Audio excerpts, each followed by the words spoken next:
Good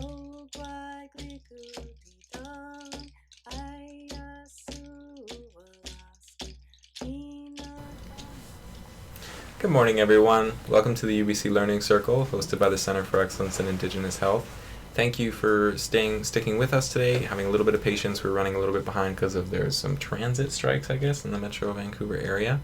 I'm very happy to welcome Tiana Bone and Sierra Stonechild to chat with us today about Indigenous student experiences at large-scale academic institutions like the university. The session today is going to be a little bit different in that we don't have a PowerPoint, and we're not going to go through like a regimented process. We're really just going to try and have an organic conversation about our experiences on campus here as past students and as current students. We had a few other students that were going to join us today, but unfortunately they weren't able to do so. But we're really excited to bring the conversation forward as is. Before we begin, I would like to acknowledge that we are on the traditional, ancestral, unceded, and occupied territories of the Hunkaminam-speaking Musqueam people. I would also like to acknowledge the First Nations Health Authority for generously funding the UBC Learning Circle and kind of what we do here. So introductions quickly from our side, from the team. My name is Cole. I'm from the Tsawwassen First Nation. I'll be facilitating the session today. Other Learning Circle team members in the room but off camera are Kaylin, our program assistant, and Cynthia, our production coordinator. So I think with that, I'll turn the mic over to you guys if you'd like to introduce yourselves. I think we can get started that way. For sure. Start with I'll go first. Sierra. For sure. Yeah, no worries. I'm Sierra Stonechild. My band is Musqueam. They're in the Fort Capel Valley in Saskatchewan. I'm from Alberta, and I've lived here about 5 years, and I moved out here originally to attend university. Cool. My name's Tiana. I'm from Kisikunan Ojibwe First Nation, but I grew up in Dauphin, Manitoba. I'm in my 4th year. I'm double majoring in English Lit and First Nations and Indigenous Studies. What else did you say? I moved out here in 2016. Okay, cool. So I guess just kind of to get started, I want to chat a little bit about what was your kind of high school experience like, or your life before university, and kind of what were the factors that led you to choose to come to a larger scale academic institution like UBC as opposed to a smaller scale like a community college or something that was closer to the community? I grew up in a really small town, about 10,000 people. So I graduated a year early, so I graduated in grade 11. And Good then, for you. Yeah, and I was looking into universities, and I saw that UBC was like prestigious in Canada. Mm-hmm. And then I also applied to the University of Winnipeg, so I applied like local and then like far away, and I decided on UBC because the academics for like English courses were a lot bigger, and then the FNIS program was better as well. And it's warmer here. Mm. Does that have anything to do with it? I've never been to Vancouver before I moved here. Okay, cool. So, yeah. It's like a part of an experience as Yeah. well, right? The journey. Sweet. Sierra, what about you? Yeah. I guess I kind of had the opposite experience. I was a very bad high school student. Like bad grades, bad attendance, things like that, right? So I actually went to community college before coming to UBC. But I grew up in, kind of a smaller city in Alberta. Mm-hmm. Right, so it was a little bit of a change, but yeah, pretty happy with how it turned out. I had actually gone to Vancouver before on vacation with my family, and that's kind of the reason why I chose UBC, is because we were actually out on the ferry and I saw it from the ferry and I was like, oh, I should go to school there. That would be pretty cool. Yeah, it was kind of like romanticized, definitely, but so Nice. happy with my choice. So was it just kind of seeing UBC out on the cliffside like Hogwarts, or was it a decision you made kind of when you were attending community college, like not to pursue your degree there or more locally? The reason I actually decided to go to university from high school, because originally I actually didn't want to go to university just because my parents really value education, so there was always that push, and I kind of didn't want to. Mm-hmm. But then I realized that the easiest way to leave where I was, right, because growing up in like a smaller city in Alberta, I just wasn't happy there given like the politics, etc., right? So I wanted to leave, and the easiest way to do that was to go to university. It was the most supportive and seemed like the easiest path for me to take. So I decided to go to community college to get my grades up, and then I Googled like best universities, right? Because I had no one to really talk to about it, right? So you kind of like, because not a lot of people that I knew, like adults, had gone to university, so I couldn't be like, oh, hey, what university do you like? Mm-hmm. Right, like my mom went, but I wasn't super keen on U of C, so. Oh, okay, so she went to Calgary? Yeah. Nice. So I did the same thing as you, though, Tiana. I totally Googled. I was like, what is a good university? Yeah. Yeah. And then try to work my way into that. I think my mom bought me like a Maclean's magazine. They put up those like top universities every year, and I think that year UBC happened to be in like the top 5 or something like that for some department, and I was like, cool, that's it. That's the decision I've made, period. So, great. Yeah, that sounds like how it happens. So we've kind of gone over kind of what made you choose UBC. So now I kind of want to shift the conversation a little bit, and let's talk about what were your preconceptions about what the experience was going to be like. You want to kick us off, Tiana? Like, what did you think attending university was going to be like before you got here, or kind of on your first day, let's say move-in day? What did I think? Honestly, I had no expectations, no big ones anyways, Mm-hmm. about what university was going to be like, except for maybe I thought it was going to be really hard. Okay. Just because, like, Manitoba's school curriculum isn't that great, hence why it was easy to, like, manipulate so I can graduate in grade 11. Mm-hmm. Okay. But, yeah, I don't really know. But compared to when I did get here, I thought I was getting dropped off at a boarding school because I was living in dorms and it was just a bedroom, and I was like, okay. But I did Arts 1, so I didn't have, like, the whole big lecture hall experience for every class. I was in first year program, and I think there was only 80 students in our Monday lectures, and then there was only 20 of us on the seminar days. Mm-hmm. And then, so that helped the transition better, because I was seeing, like, the same people every year, like every second day for a whole year. And then I did, my biggest class was probably my Soci 100. So, but that didn't bother me as much. Yeah. Well, I feel like it probably made a difference to have that Arts 1 Mm-hmm. kind of cohort, I guess, that's alongside those classes, right? Might have been different if you were like all 5 classes had like hundreds of people. Yeah, in and it. I only had to take 3 classes because I did 2 all-year courses and then just like 1 elective each semester. So just quickly, can you maybe describe what Arts 1 is for everybody that doesn't go to UBC anyway? So Arts 1 is a first-year program that combines, you get 18 credits for the whole program, and it's 6 credits of philosophy, 6 credits of English, and 6 credits of history. And then it meets a lot of like UBC's first year requirements, like the writing component, and I think there's your English component. I forget what else, but it's like a first year program that turns into a cohort. So there's usually 80 to 100 people in a lecture on Mondays, and that's like 2 hours, and then on 2 other days of the week there's like an hour and a half of a seminar with like 20 students, and then there's also essay seminar. So every bi-weekly you're writing an essay, which is what makes it so writing intensive. And then yeah, so every week you're meeting with like 4 people and you're talking about the essays you've written. You get feedback from 2 peers or 3 peers, and then you also get feedback from your professor. So it does help your writing skills, but you also have to have like tough skin to like be sitting with 4 people and talking about like what you wrote. Yeah, kind of a trial by fire almost if you want to become a good academic writer. Yeah, I was not expecting it. They did not advertise it like that, but it was still a good experience overall. You would still recommend it? In terms of the academic benefits, but like, yeah. Okay, neat. Mm-hmm. Yeah. Cool. Sarah, what about you? Sorry, what was the question again? Okay. It was kind of what did you think, what were your preconceptions about university as you were kind of coming in on the first day? What did you think it was going to be like? Yeah. Oh, I think I had the same experience as Tiana. I thought it was going to be harder Mm-hmm. because in high school, all your teachers tell you, oh, the profs are going to be mean. Nobody cares about you at university the way I care. Like, you're going to have such a hard time, so you better, like, toughen up and be better. And you always have to be on the ball because no one's going to help you, that kind of thing.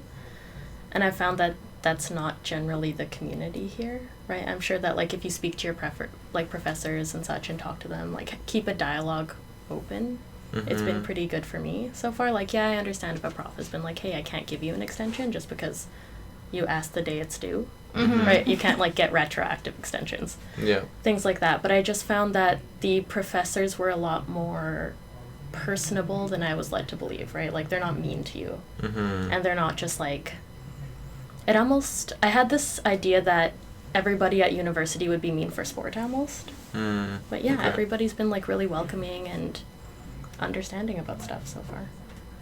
Yeah. And what I like about kind of both of your answers was that you focused on that you thought it was going to be a lot harder than it actually is, you know, and I found through my own experience for that to be the same, like for that to be the case.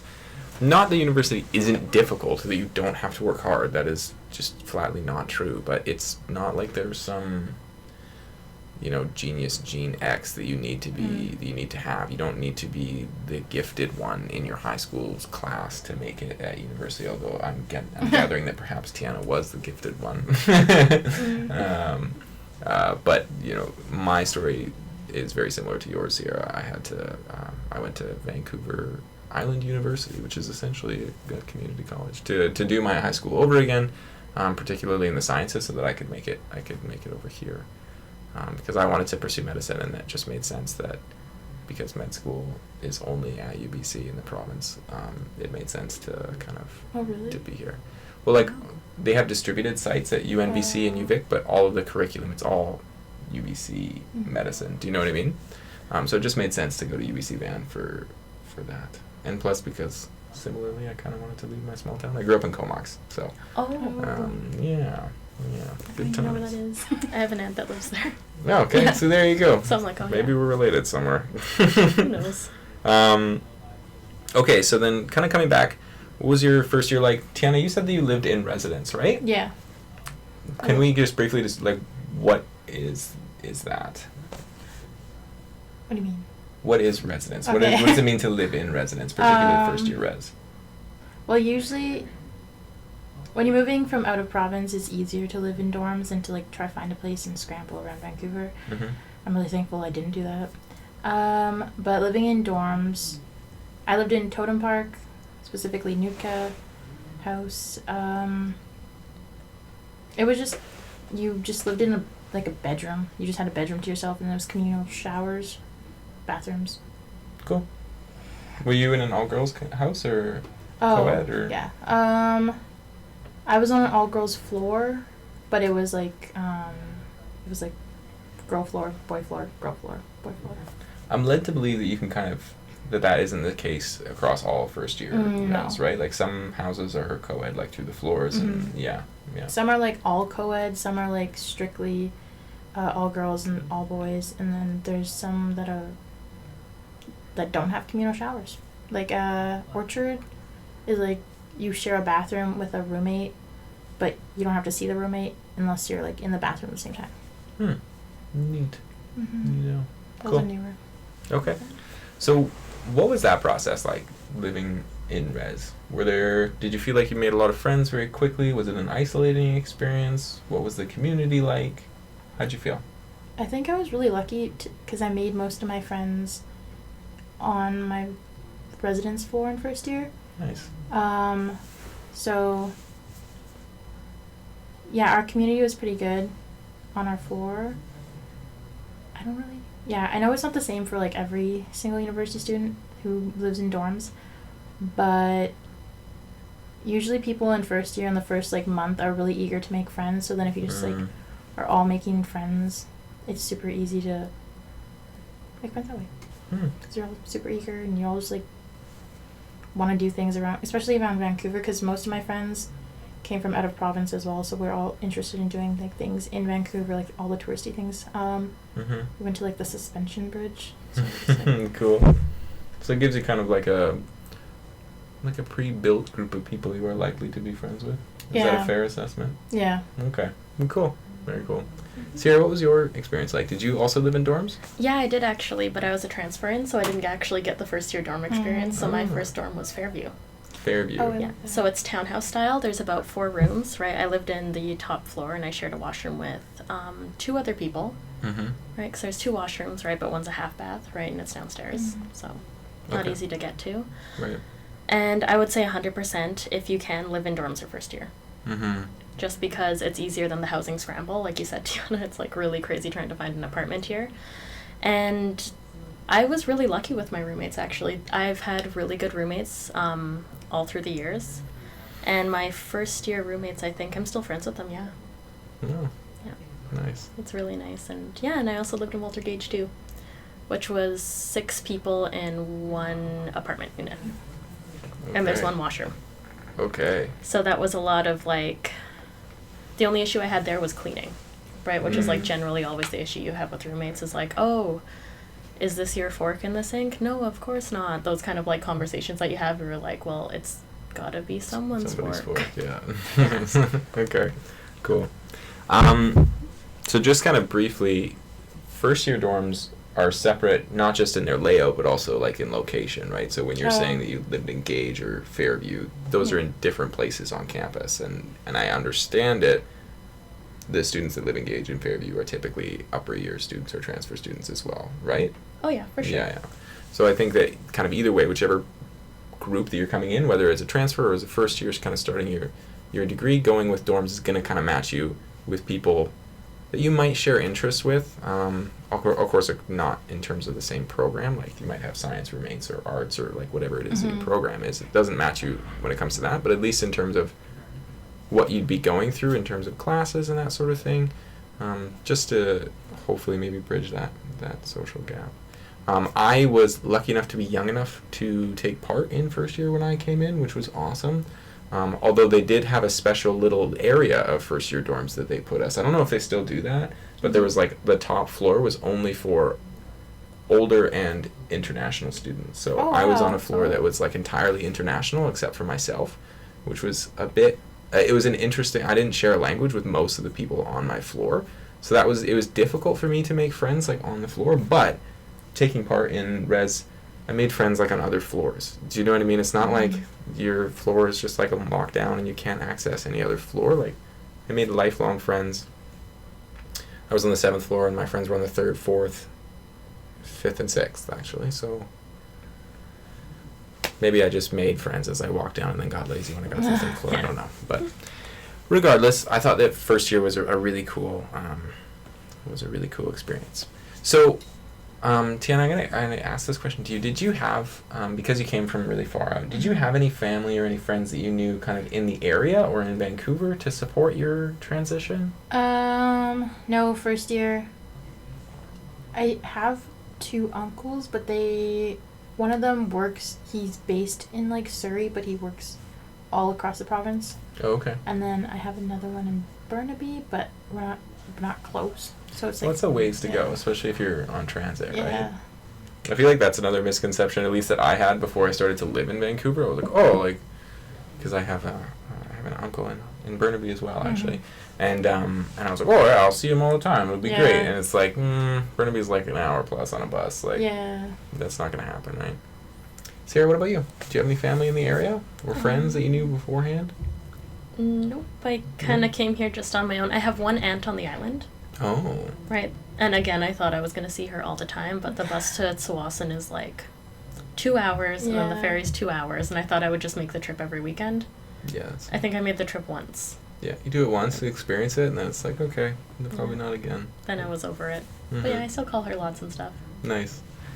I think what's really cool about that is that the both of you didn't necessarily have like a built-in social support network when you came in, but you both turned out, to enjoy the process. Everything worked out okay, right? Oh yeah. Yeah. So even if you don't know anybody in Vancouver, you don't know anybody on campus, and this goes broadly for any post-secondary institution, it doesn't have to be UBC. We could talk about SFU or any other major academic institution. I really just know Burnaby is like my limit of knowledge, so anything past that I really don't know about. But like, let's say U of C, because you mentioned that earlier. If you don't know anybody in Calgary, the university is a good place to go to meet people and to build a social network, so long as you're okay with kind of going out and engaging in things, exploring the city, which kind of dovetails nicely into my next question, which was, what other avenues did you guys use to find community on campus when you first got here? Like, were you involved in extracurriculars? Did you play sport? Maybe a writing club or something? I don't know. What do you think? you do anything? Not in first year, no. The only thing I participated in was like activism stuff. So I did the first, it was like November. It was a protest against Kinder Morgan. I did that. I met like people who were, I think it was UBC 350. I saw them advertising like a poster making thing. So I went and did that, and then I rode the bus with them to Broadway City Hall. Yeah. Mm-hmm. And then that was my first experience participating in something that wasn't just going to class and then studying and then going home and doing that stuff. So it's pretty cool. Nice. What is UBC 350? See, I don't know what it stands for. Oh, But okay. they're like a Okay. but I know they focus a lot on like climate issues and Okay. things Is around it like a UBC. student group or is it like Oh a... yeah. It's a student group through the AMS. Okay, cool. Because I genuinely didn't know, so Yeah. I wasn't sure if that was like a shortened course code or something, and I was like, Yeah. well, but, okay. Cool. Well, that's nice. Right on. Sierra, what about you? In my first, I think, year, I also didn't do anything just because the adjustment of like trying to get a work-life balance and then also living on campus and then also being new to university was just like hectic enough in itself, right? So I wasn't Yeah. and I was friends with my roommates, right? But afterwards, I actually got more into like department extracurriculars. I joined the History Students Association, right? And I joined the ILC, Indigenous Leadership Collective. Mm-hmm. Yeah, I got into that stuff, and then, once things settled down, it was a lot easier to kind of engage in the campus community. Mm-hmm. Yeah, I feel that. I was, I did the Longhouse soccer team for, there's lots of opportunities to engage in these sorts of activities when and if you come to campus. So when I showed up, I literally just walked into the Longhouse and I was like, hey, I really like soccer. Like, is there anything to do? And Ryan, who works at the Longhouse, she was a kind of big part of the community there, she was like, yeah, you're officially the captain now. And I said, okay. And then I remember that she gave me a sheet of teammates, and they were like, these are all your teammates, like they're all from the Longhouse, this is gonna be fun, this is gonna be great. And I showed up to the first game, it was raining, and I was the only person that showed up. Oh. Yeah. So that wasn't a positive experience, but that really gave me the idea to be like, okay, so we have this team that doesn't really exist but exists on paper, which is, like, in my opinion, is a lot of what happens at these kind of extracurricular activities. There'll be a lot of people on a sign-up sheet, and there'll be like 2 people that show up. So then I kind of just took it and used my position as a way to meet people at the Longhouse and be like, hey, I'm into soccer, are you into soccer, let's play together. And through the years I made a lot of really good friends and met a lot of cool people, and I felt like I really found a sense of community through that extracurricular activity. Because I was in science, my experience was pretty different. I wasn't in Arts 1, so all of my lectures were 200 plus, and they were all, a lot of them were from really different socioeconomic backgrounds than I'm from. Not very many, there aren't as many Indigenous students in science, or at least that I connected with at the time. Mind you, this was 6 years ago. So I just found it, I found it to be a very isolating experience, in my classes as an Indigenous person. I found it to be very isolating and just not cool. But I used the extracurricular stuff at the Longhouse to engage with my community and feel like I belonged on campus. And that kind of limped me through it until I got up to 3rd year, and then you kind of meet everybody, and then you're like, okay, I know that certifiably there are 3 other Indigenous students in science broadly in my year, so I know who they are and I can find them, and then it's cool, right? But it's kind of a part of a process of kind of meeting people like that. Would you say the same, Tiana? Yeah, I definitely didn't start participating in anything until my 2nd year. And like Sierra, I joined the ILC, which is the Indigenous Leadership Collective. That's only a couple years old, right? Yeah, when I was in 2nd year and Sierra was in 3rd year. That was the first year it started, which was Cool. 2017, and then this is the 3rd year. Right on. Yeah. What sort of stuff do you guys do at the ILC? Do you want to talk about that, Tiana? You're a little bit more well-versed. I'm like the facilitator. Kind of a big deal. Yeah. Well, what do we... I'm blanking now. We do a lot of activism stuff, but mostly it's just a space for Indigenous students. It started in arts, so it was arts students based, but all Indigenous students across campus are welcome. But it's mostly just a space for Indigenous students to connect and get to know each other, and then also be friends. I know, like, all of us within the ILC are friends now, which is really cool, because That's cool. yeah, it's a good way to meet friends. Mm-hmm. And then we do off-campus activities as well as on-campus activities. Do you want to? Yeah, we do. I think we had a potluck recently, and then also we participate in Day of the Longboat, which was like my cool. favorite thing. I did it last year, and then I didn't get the chance to do it this year because I was busy. I was working, but it's so cool because we got to race the longboat, right? And we won our heat last year. No big deal. And I was in it, yes. Mm-hmm. Unexpected. Well, or unexpected, but, expected. like, Expected result. Well, because we went in being like, oh yeah, it's like, we're just here to have fun. It's gonna be like fun. We're not gonna try too hard, right? And then we got in the boat and we suddenly got really competitive. Yeah, of course. Yeah, I mean, really flip good the switch. bonding experience. Oh, yeah. Cool. Right on. So kind of switching gears here, I want to chat a little bit about finances because I feel like that's what a lot of people think about, at least what it was on my mind when, unfortunately, it was the second thought that came to my mind. When I got my little email that said, you've been accepted, I was like, yes. And then my second thought was, oh no, how am I going to pay for this? So, in that vein, I was a band-funded student, and I believe that you both are Mhm. band-funded students. So our experiences are going to be a little bit different than, those of you that don't have access to band funding for whatever reason. But I think we all have like a diverse enough experience within band funding to chat with a few things. So one of the key resources that you can use as a student, regardless of, well, maybe not regardless, but you can use or you can access are awards. So for those of you that don't know, kind of what is a financial award? Can you maybe describe a little bit about like what does that mean to somebody that's like brand new? I guess a financial award is, it's a sum of money, but it's not like a scholarship. A scholarship is more based on your academic grades and stuff. Awards are generally merit-based or like financial need-based. Mm-hmm. Right, so you don't have to worry about if you aren't a straight A student. You can still apply for them, right? Yeah. And these are separate from student loans, right? So you don't have to pay this money back. Yes, which is really nice because they give it to you and then you say thank you and then that's it. You don't have to pay it back in like any kind of form. Mm-hmm. Yeah. So I unfortunately didn't access awards till I was in like third year, just because of that mentality. I was like, oh, my GPA, I think I was like a B+ average student, and I was like, that's just not high enough to qualify for any awards. So I literally never bothered to look at them or apply or do anything until much, much later, and I regret that experience immensely. So Sierra, what is it like kind of navigating that process of applying to awards? Kind of how do you find out about them? What does an application typically look like? What was your experience writing an application? Because we spoke before and you said that you did, right? You applied for awards. Well, because when you look it up by yourself, generally you find that a lot of the awards, like you guys have probably been on the Indigenous Awards website for the government, right? Oh, you click the link terrible. and then nothing comes up. Yeah.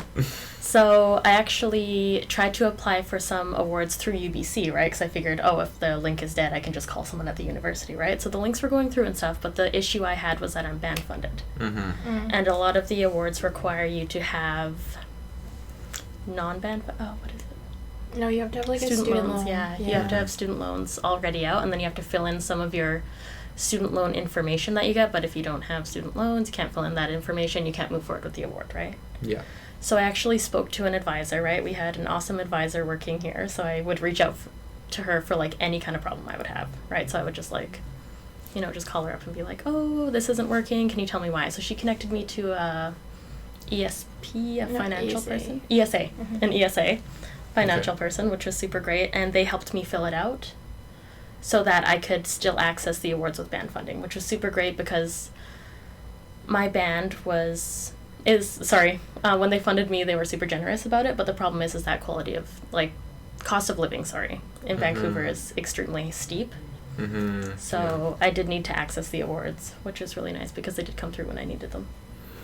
I feel like that's a pretty common narrative as well for Indigenous students to be like, for those of us that can't access band funding, to be like, I've got band funding, like, that's the end of my conversation. They're going to pay for everything, and that's going to be the end of it. But when you come into Vancouver and start to be slapped with the bills that you are slapped with, it's absurd. And that band funding, at least in my experience, that band funding is gone. Like, I think when I finally started to be like, okay, I really need to do something about this, I was at a net like negative $200 to $300 a month just covering basic living expenses. I was constantly cycling debt through credit cards and other things, just to go month to month, and I was just like steadily accumulating a small amount of debt per month, and it was offset by a generous band funding, but the reality was like I had to take it a step further. I guess I also started applying for awards in my third year, but it's more like Inspire, which is a national Indigenous Student Award, and then I've applied for the Arts Aboriginal Valor Award last year. Okay. So, but good for you. Yeah, living on campus actually helped, because I lived on campus until May of last year. So that really helped not worry about like the month-to-month living things, because my band just paid directly to UBC. Yeah, that's cool. But also, I worked. Yeah, you work as well, right? Where do you, or maybe that's inappropriate. How many hours do you work per week-ish? Right now, I'm doing a Worklearn, so it's only 10 hours a week. Nice. But before I was doing a Worklearn, I would just work part-time at a cafe. So it was like 20 hours a week. But I wouldn't recommend it. Yeah. It was difficult to work and do the studies at the same time. Yeah, and like I was working in VGH at a cafe, so I'd have to go from campus to VGH and then come back kind of late at night and then bus back, and then I wouldn't have time to study at night, so then I would try get up in the morning to study, but I'm not really a morning person. So it was all just a struggle. Yeah, that's difficult. So you work as a Worklearn student now. What is a Worklearn student for those of us that don't know what that means? A Worklearn student is an opportunity to usually work within UBC and also still study. So it's only 10 hours a week, but you're working within UBC. So I'm working for Aboriginal Student Affairs within the Faculty of Arts. I work there 10 hours a week. And yeah. But I still have like a lot of time to do all my schoolwork, and it's maximum 10 hours a week, so you can work under based on like your schedule. So if you have like a midterm or anything, you could just be like, oh, can I get less hours this week, and then you can make up for it later. Yeah. So you'd say there's like a lot more flexibility in your position as a Worklearn student to kind of adjust to your study schedule as needed. Cool. The other thing I thought was really cool when I did, because I also did Worklearn when I was in 4th year, ? Yeah. Was that the Worklearn positions are pretty generously compensated compared to like the other kind of work that I would need to be doing. So that was the other like really strong benefit to that experience. One other thing I wanted to highlight, chatting with both of you guys, is that there are lots of different avenues for awards as well. I know we were talking about like in UBC, and then there are national awards like Inspire and stuff like that. So it can be difficult to collate all of that information, to like amalgamate all of those different awards that you can access. But I'm quite sure, kind of regardless of what institution you end up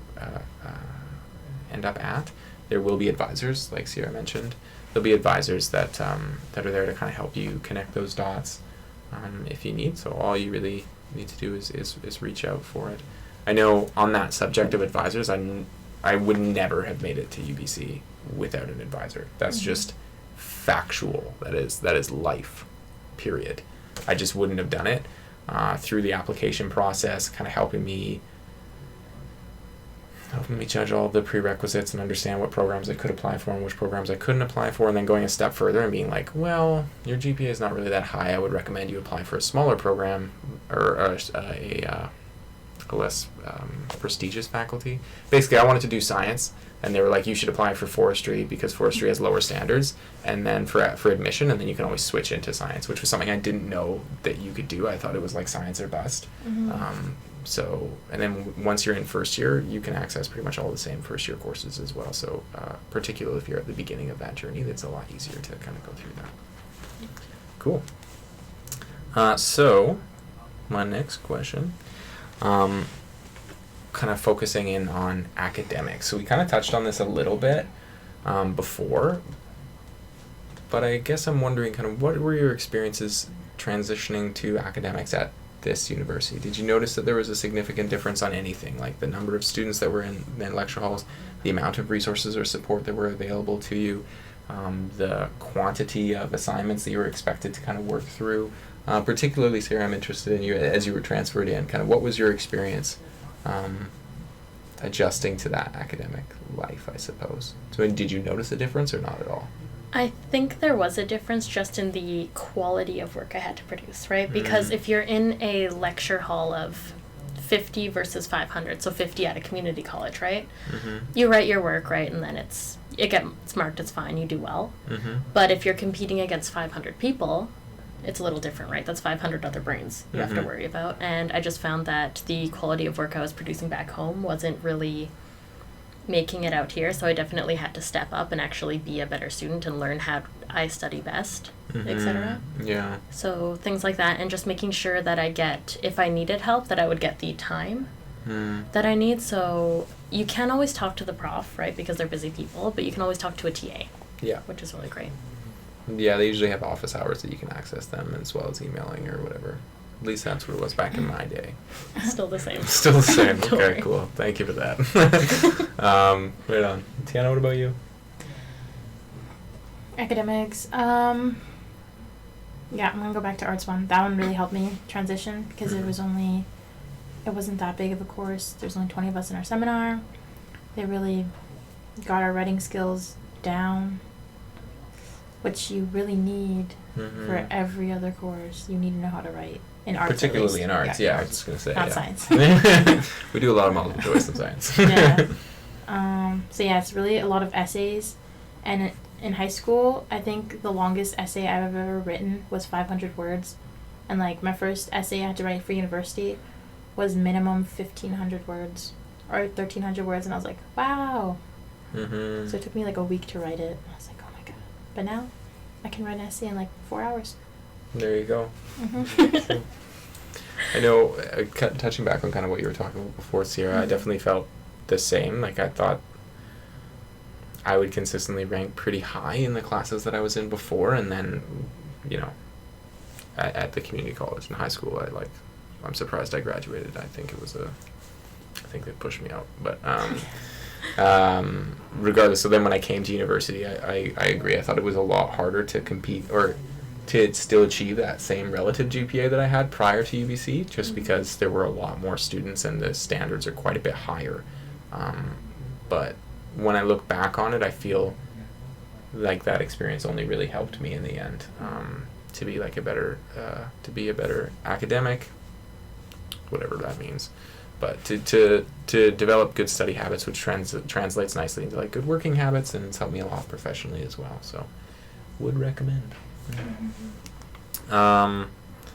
But actually, the other thing I wanted to say too is that outside of class, when I was going, there was a lot of tutoring resources and support resources that were available at the Longhouse through my community as well. So I know first year chemistry I wouldn't have made it through without weekly tutoring that was supplied by the Longhouse. So there are resources that are available to help if you feel like you're struggling. But just don't be afraid to kind of reach out and do that, because I was honestly, there was a group of 5 of us were there, and it was a nice little think tank, and it was a good experience. So transitioning, I want to talk a little bit about what you guys are kind of doing now, what you're studying now, what you're doing now, now that we're there. So Tiana, do you want to kind of kick us off? Yeah. I already mentioned I'm double majoring in First Nations and Indigenous Studies and English Literature. So right now, I'm doing a practicum, research practicum for FNIS, so that's mostly taking most of my time. But I'm also this is the first year I'm doing 4 and 4 courses, so it's kind of nice. 4 courses per term, you mean? Mm-hmm. Yeah, okay. Yeah. Usually do it all, but yeah, graduating this year, so I'm applying for grad schools. Good for you. Yeah. Which grad schools are you applying to? University of Manitoba Native Studies program, and then University of Toronto, the social justice education program. Neat. Mm-hmm. Yeah. I think that's kind of what's on the horizon for you. Mm-hmm. What made you choose to go to grad school, if you don't mind me asking? Yeah. Part of this question. When I first came to university, I knew as far what I wanted to do for my BA, and I thought about a PhD, going as far as a PhD, but then I was like, I don't know how that's gonna work financially. So I was gonna settle on being a high school teacher. Okay. Which is not That's really cool. settling, because it's a really good thing to do. Mm-hmm. Because I always wanted to teach, but then in my second year, I thought about grad school again instead of just doing the PDP. So yeah, I'm gonna try to go as far as my PhD and be a Okay. professor. If you knew that you wanted to be, or that you were thinking that you wanted to be a teacher when you were kind of coming in, why didn't you do the NITEP program? I didn't know it existed when I applied. So when I got here, it was like in my second year that I heard about NITEP, because one of my family members saw a post about it and sent it to me. He was like, oh, like you could be a teacher through this program. I was like, that's a different program. Mm-hmm. Like yeah. So that went into, my cousin's actually NITEP here. Oh, okay, cool. She's in first year. But NITEP integrates education courses that are Indigenous focused. And then also you do like your electives and figure out what you're going to teach. Mm-hmm. So I could have had all my electives done, but then I would be in first year NITEP Mm-hmm. and redoing all the education courses. And Ultimately, something you didn't want to do. yeah. Fair. Fair. So you're still thinking long term you want to go to grad school and then teach at some level, or just kind of go to grad school and then figure it out from there? I'm going to do my master's and then my PhD and then teach at the university level. Good for you. Mm-hmm. That's awesome. Do maybe some writing on the side, perhaps? Probably. Probably. Arts 1's going to come in handy. Yeah. Cool. Sierra, what about you? Well, I recently graduated in May. Congratulations. Yes. Big it was deal. so nice to be done. Yeah, so that was really nice. There was actually a really nice ceremony at the Longhouse, and actually I work at the Longhouse now. Mm. Yeah, I work with Indigenous students, which is pretty cool. I like my job, and I think I might come back for law school. Good Still for figuring you. that out, though. Good for you. Brings up a good point. We talked a little bit about grad school, and it's something that I wanted to chat a little bit about. So we'll start over here. Sierra, possibly applying to law school. Yes. Are there a lot of supports, or are there resources available to kind of help you with that transition, that application, do you think? Oh, for sure. There's For lots sure. of. I think there was an event recently, right? Pathways to Pathways law to school. law school on Tuesday, yeah. Yeah, Wow. there is one coming On up. Tuesday. And generally, if you ask, like, advisors, again, right, Mhm. they're your best friend. If you ask your advisor, say, hey, I want to go to law school, grad school, etc., they will put you in contact with people. The Right? people that, that Yeah. would have the information you need. Mm-hmm. Very cool. And it's pretty much just worrying about the LSAT from there. Mm-hmm. So LSAT's like a standardized test, right? Yeah, it's to help get you into law school, so you have to pass that, and then they look at that and your grades, Nice. as far as I know. There's also, if you're applying to UBC specifically, because it was last Tuesday and I went and sat in there. Mhm. They have Are you gonna just do everything, Diana? Is there anything to do? the Indigenous application for UBC Allard is there's an Indigenous legal studies program, so then they take in I think 20 students, Indigenous students, and so there's a different application pathway. So they do look at your grades, they do look at your LSAT score, so those are important, but then they also let you have 2 references, and then you also do like a personal statement, which is like talking about like your involvement and like your life basically, and what has brought you to the law school. So they also consider those into your application as an Indigenous student. Mm-hmm. Looking at it from like more of a holistic standpoint, I Mhm. guess. Mm-hmm. What about applications to grad school? Did you find that there were a lot of support for that? Yes. So I work in Aboriginal Student Affairs, and they do a lot of, so this past Tuesday they did Pathways to Law School, and then last Thursday they did Pathways to Grad School, so I went and sat in there. They had some grad students come in and talk about that application process and answer any questions that they had. One thing I learned was SHRC funding for grad school. I don't know what that is. So SHRC is like, if you were to apply to sciences, it would be NSERC. Oh, okay. So I SHRC do know is what just that is. social, Okay. social Okay. science and humanities. Yeah. Cool. So they kind of like walk through that application and how important it is to apply to universities, because there is internal funding, but also apply to external funding.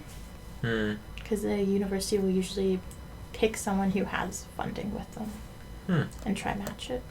There you go. Mm-hmm. Cool. I didn't know any of this. It's amazing. Maybe I'll go to grad school. Yeah. Cool. Mm-hmm.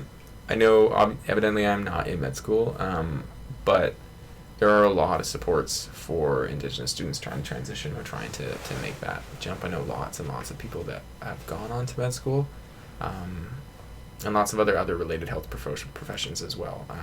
At UBC, I can speak to nursing, occupational therapy, and physiotherapy as being very common things that I know a lot of Indigenous students engage in.